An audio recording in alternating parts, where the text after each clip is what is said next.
Hi, I'm Arwa. I am the founder and creative director of Arwa the brand, and I'm here with you guys today on Khamsa. One, two, three, four, Khamsa.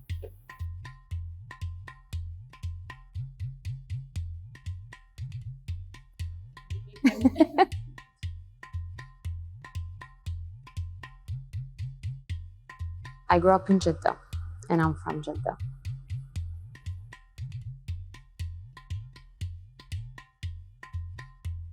Yellow, blue, fuchsia, and green. So that's what I remember because they're always by the pool, always in the garden, almost in every Jeddah house.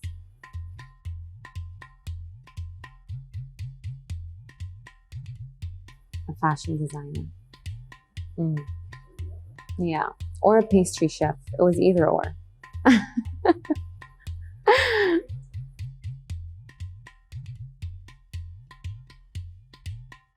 I remember growing up in Jeddah, in our home in Jeddah, our family home. So Eid al-Fitr, the first day of Eid after Ramadan, my mom always, every Eid until this day, she creates this beautiful tablescape with the Eid candy, halawat al-Eid.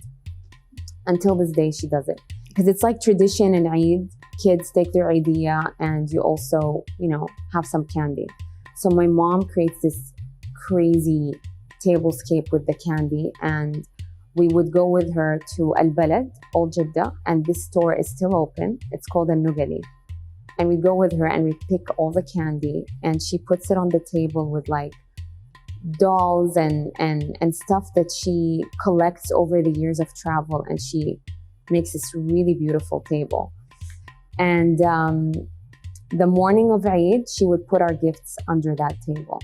So we know like at 7 a.m., the gifts are there. So that's a beautiful memory that I always think of Jeddah and the traditions of Jeddah families and Eid.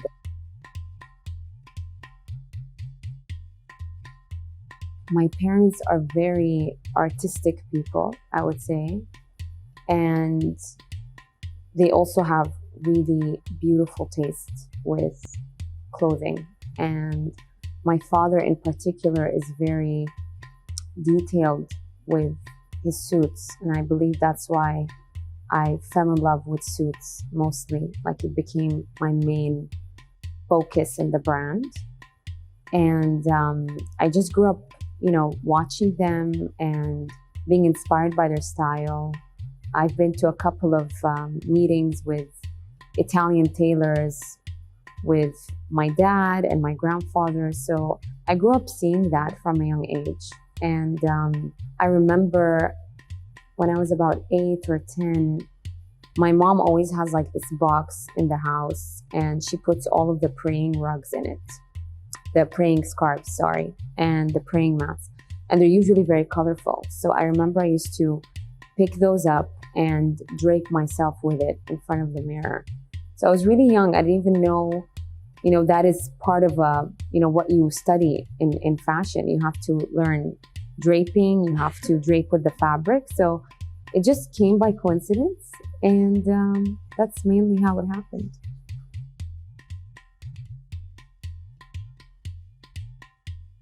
Everything that you see, God created on this planet, everything from going to the desert or looking at the colors of, sunrise and sunset and just everything around you. And I definitely say also old pictures of my parents, my grandparents, 70s, 80s.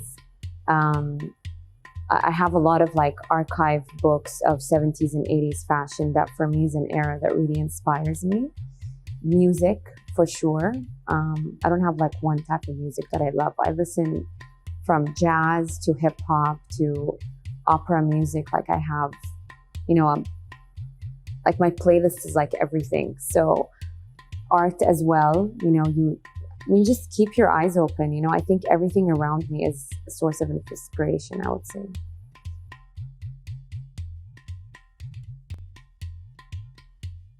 Gianni Versace, I'd also say Ashi Studio.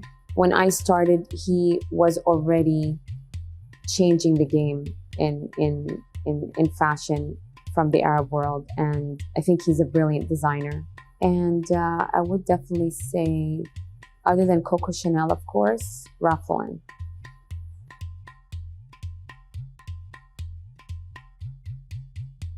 Comfortable t-shirt, white or black, jeans, a black blazer, and a brooch. I love brooches. And like, you could change them all the time, and a lot of vintage ones are really cute.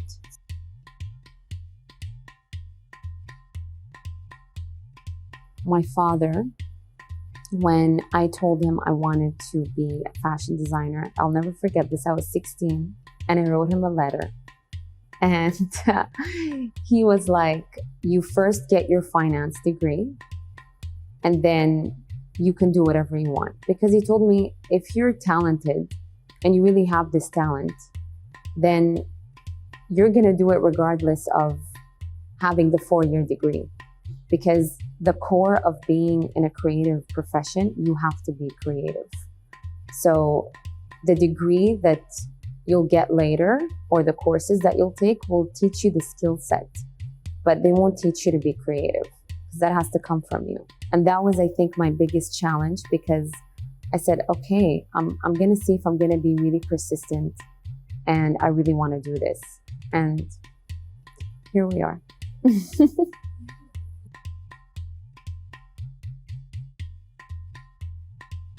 If you really want to do it because you really want to. Like, you really believe in the product, in the aesthetic, and not pursue that career or line of work because you want, I don't know, fame, maybe? Because at the end, it's a lot of hard work. I think what's very interesting about fashion in particular is there's a lot of architecture that goes behind it, you know, when you're constructing the pieces. And that part is a lot of work. And I wouldn't say it's the boring part, no, but it's the very critical part of being a designer, because you have to construct the pieces, you have to, you know, construct the fit and the silhouette. And that is, you know, goes beyond a sketch, goes beyond picking fabric. It's a lot of work that goes behind the scenes to create that beautiful fit. It's sometimes exhausting. And I feel if you really love it, then you're gonna get an energy and a beautiful adrenaline rush when you do it. So you have to really fall in love with what you're doing, I believe.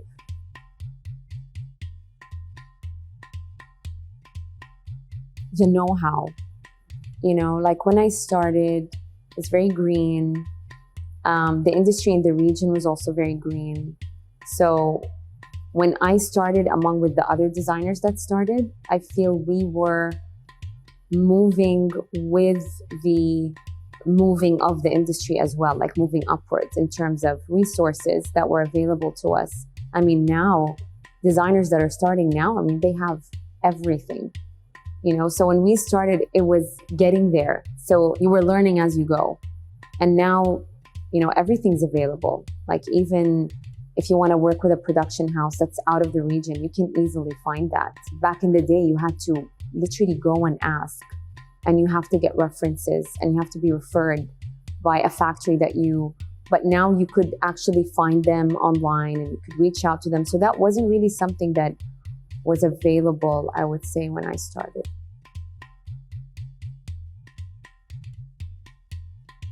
I was at a kid's birthday party last week, and, you know, they had like these trampolines, and then you go into the slide, and then you fall into that ball pit. I've never done that.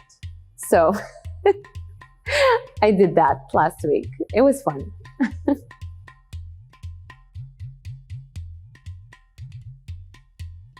Coco Chanel, Salvador Dali, mainly not because of his crazy art that is, of course, revolutionary, and I love his work, but apparently he was a really good cook. I think I would invite him to my kitchen. Like, he would be the host of the night. Because apparently, I haven't read his book yet, his cookbook, but he does, like, the way he paints surrealism, he does the same thing with his dishes, like presenting the dishes. So apparently it's something I would love to see or maybe a chef should maybe take that as an inspiration and make it happen. So that is something I think I would love to witness and just, tell him to, make us dinner that evening. And Snoop Dogg. I mean, imagine a collaboration between those three anyway.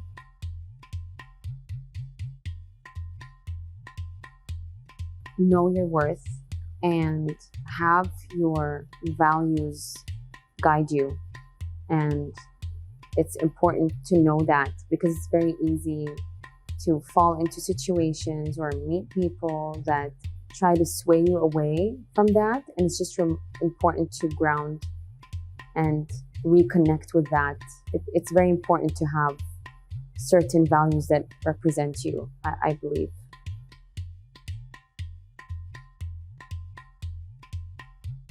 With my profession, or with the art form in general, is to always support it. Because, like, for example, I feel when I started, I was told by some that, oh, you didn't take your 4-year degree in fashion, so you're not a designer. And, I remember I read that as well with an article with Virgil from Off-White. And he was labeled that as well. And again, it happened when Pharrell Williams became the creative director of Louis Vuitton. I think it's a very important message in that sector that, some people don't look at fashion as just design. There are a lot of designers that fashion is a part of their life, and it's a cultural conversation. And I feel I'm one of those designers that falls into that. And I relate to designers that look at it that way as well. And that's why Pharrell and Virgil has always been also very inspiring to me, from designers from now. And it's more than that. It's more than, just about design. It is a cultural message. It is a conversation opener. It is, it does bring a lot of cultures together, a lot of people together. And it is an art form, I would say, that is part of your life.